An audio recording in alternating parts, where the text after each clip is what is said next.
गोरा यो सामान ठाके कित चाली? मैं तो अपने पीहर चाली। के करेगी पीहर?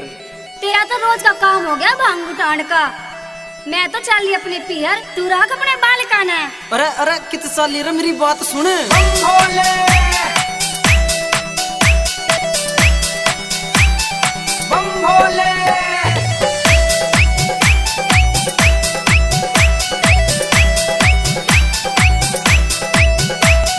हो गया नशेड़ी भोले दिल ने तू डांटिए, हो गया नशेड़ी भोले दिल ने तू डांटिए।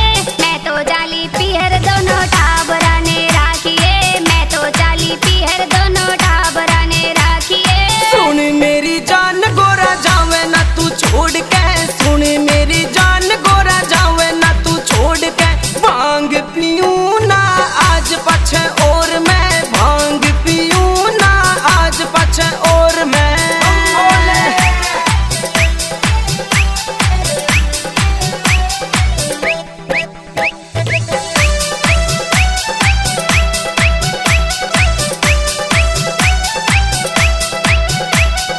करेली समाई